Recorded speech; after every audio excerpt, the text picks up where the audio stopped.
Yo, what's good, YouTube? All right, we back with another video, man. What are moving averages and what are the best ones? Y'all go crazy on this video 2 days a week. If I start getting a lot of attention, I'll go back up to three. But what are moving averages and what are the best ones? What is the, oh, first, let me go with my intro, man. I'm tripping. I'm Jimmy Dedications, an independent mind with courage and discipline. Let's spread the value of my channel through like, sharing, and subscribe. If you see value, hit the alert button as well. I post every Monday and Wednesday at 9 a.m. My Instagram, Jimmy Dedications. My website, lionedcore.com. You get my merch. You get my goddamn Invest to Invest ebook. You get the Invest to Invest course. Just check me out, man. It's a lot of dope shit on there. Subscribe, hit that alert button. And let's get into what our moving averages and what are the best ones. So what is the 200 EMA? The moving average is an indicator that smooths out price action, moves, and helps you find clear trends. It can also help you find dynamic support and resistance. The moving average is created by showing the average price over a set period of candles or time. One of the most popular of all moving averages is the 200 period moving average. This is because price will often respect it as dynamic support and resistance level, and it could give you a good indication of the overall trend direction. So the 200 period moving average is the best moving average for long term slash swing trading. For day trading, the most popular moving average is the 21 or the 9. I don't know. It's everything is preference for real. Like I can't tell you what the best is. Nobody can tell you what the best is because that shit runs all off preference. So from my preference and what I was taught, you feel me? The 9 and the 21 is the best moving averages for day trading, and the 200 is the best for day trading. My typical rules are: if you're day trading, use a faster EMA like a 9 and 21 because it offers more opportunities than a 200 or 100 EMA. So we're gonna go over that right now, and honestly, I'm gonna tell you right now, I do not day trade with moving averages because it's too much noise. But I'm gonna just show you how it works. But I don't use it at all because it's too much noise.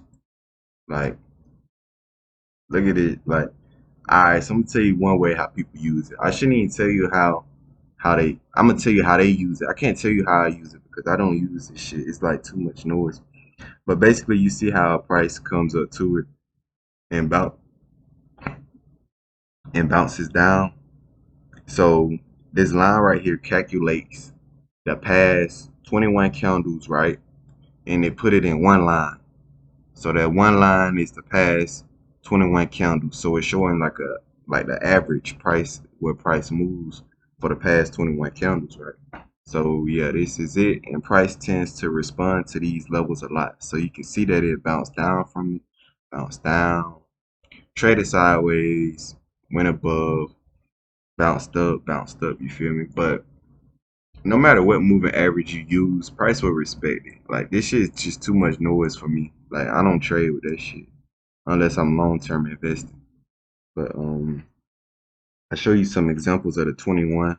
I can show you how the 9 EMA work too. The 9 EMA is just the past 9 candles. It basically work the same. Uh, it's just you gotta if you really want to learn this shit, just watch somebody that actually use it. I'm just gonna discuss the 200 EMA the most because that's what I use and that's what I want y'all to learn the most. You feel me? All right, man. I forgot where I left off, but hey, we finna finish this shit out strong. Okay, we finna go over long term moving averages. So for long term, I don't mind using the 50 and the 100 EMA as well, but the most popular for me is the 200. The most popular is the 200 EMA. The 50 and 1, you gotta realize the more indicators you use, the more shit you have to look at.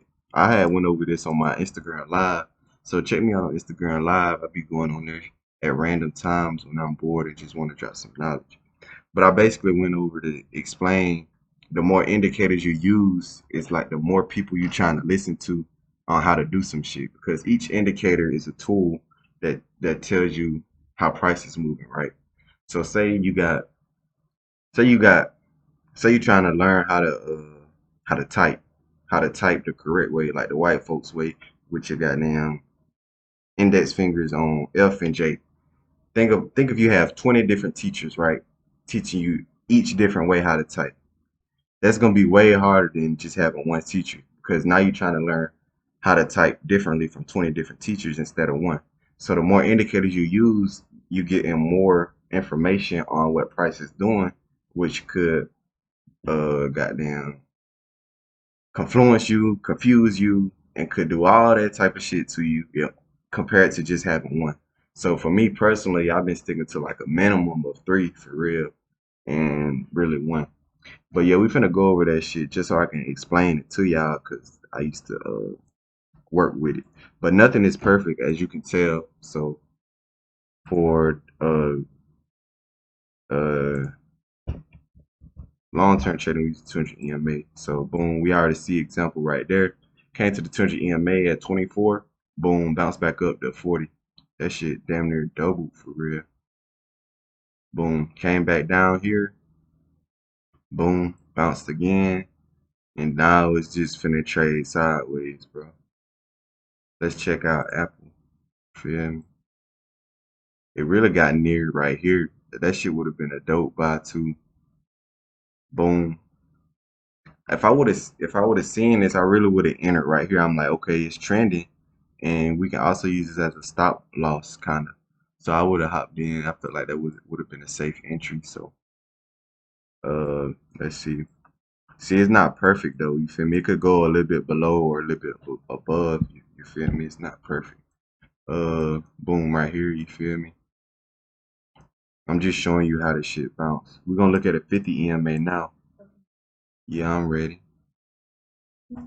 So check out this 50 EMA. Price is bouncing right along this. You feel me? Let's see, bruh. But look though, it finally closed below, and it had dividends play a role too because on the dividend, well, not well, the dividend date right here, a lot of people start buying so they can collect the dividend. You feel me? But actually, people were selling, so it's kind of scary because it closed below the support with volume engulfing and a strong close. So my rules. If I really wanted to short this, I would enter for a short because it closed below that support with a strong. Now I wait for it to come back halfway through, like I said. But yeah, so price does bounce off the 50 EMA. I just want to show you that, and I'm gonna show you the 100 EMA right now. So yeah, it's like no wrong or right EMA. It's just the longer you want to invest in something, the longer the EMA you will use. But yeah, man, it's the end of the video, I believe. Yep. Yeah, all EMAs is a median average of the past candlesticks, whatever you prefer, in one straight moving line. So if you prefer to use the last 9 candlesticks, use that. But just remember, if you using below I say 25 EMA, use don't use the daily time frame. Like the less EMA you use, essentially, the lower the time frame you want to use because it's pointless to use a 5 EMA and be on a daily time frame and it's just the average of 5 days. Like you ain't gonna be able to tell nothing from it as you can see. But if you go down to like a 5 minute time frame, still can't really tell shit. But yeah, man, appreciate y'all. Hope y'all like this video. Comment, like, subscribe. The more y'all like and subscribe and show love, the more I continue to post for y'all and the better I will get as I grow. So yeah, man, peace out.